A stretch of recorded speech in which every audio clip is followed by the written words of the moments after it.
Coal mining could be coming to these Alberta foothills, where rangeland meets the Rockies, and ranchers round up their cattle each fall, an iconic landscape that is now a political battleground.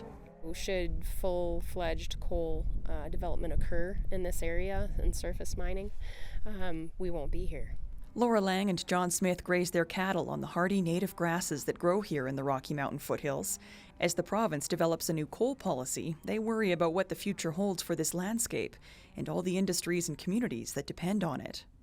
So we can't continue to stack resources onto these special places and expect them to thrive. We've had cattle grazing here, and before cattle there were bison grazing up here. It's sustainable, it's manageable.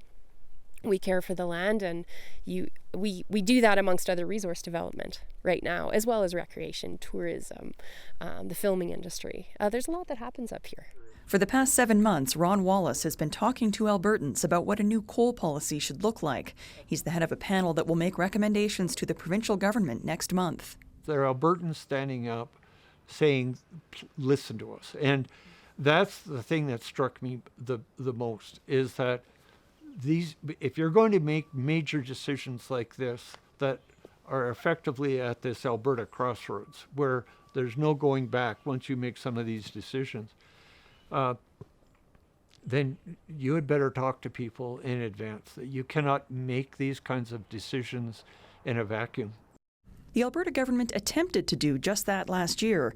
On a Friday before the May-long weekend, it quietly put out a notice that it was revoking a long-standing coal policy that protected much of the eastern slopes of the Rocky Mountains from open-pit coal mining. A landmass the size of Jamaica was no longer off limits, including Cabin Ridge Mountain.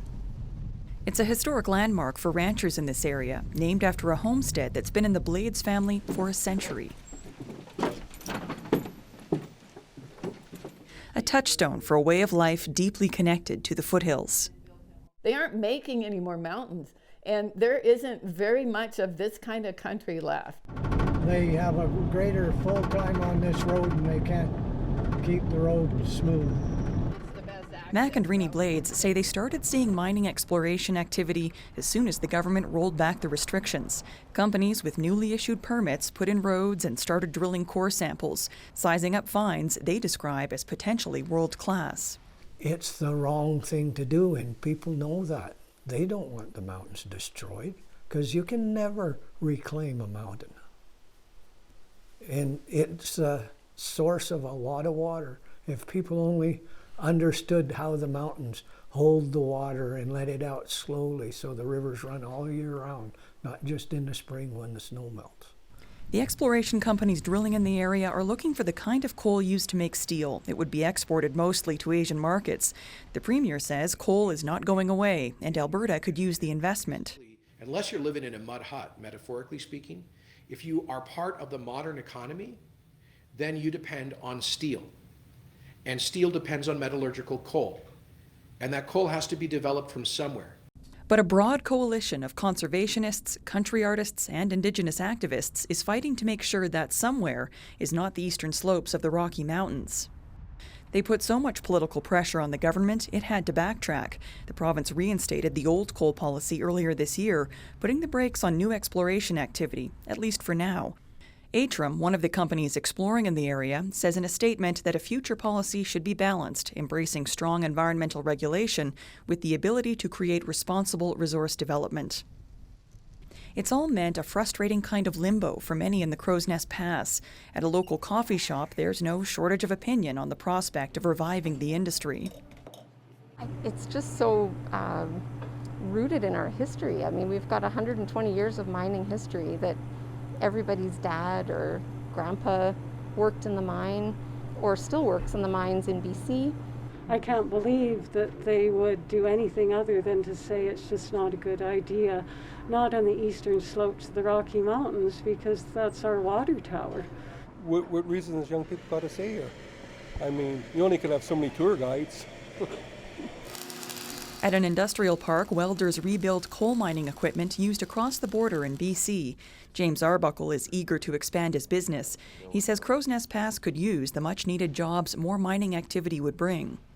I think just to prosper, people enjoying life. And you can when you have a job and income coming in, and if it means a coal mine does that, then that's what it is. That sentiment echoed by the mayor of Crow's Nest Pass. I really want to see our community grow and be vibrant. And we don't have other industries pounding our door down to set up shop here. Back at the roundup, ranchers say they trust the Coal Policy Committee is listening to their concerns, but they question whether the final report will make any difference with the government.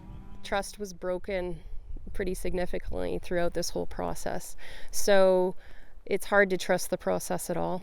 So I'm really hopeful with people, pressure, and good science behind it. I'm really hoping they do the right thing. If they don't, this fight's not over.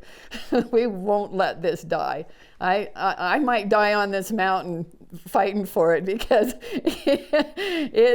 it's important to keep it together, you know, for the next generations. For more than 4 decades, this stretch of the Rocky Mountains has been protected from open-pit coal mining, a legacy that is now uncertain. Alison Dempster, CBC News, in the Rocky Mountain foothills.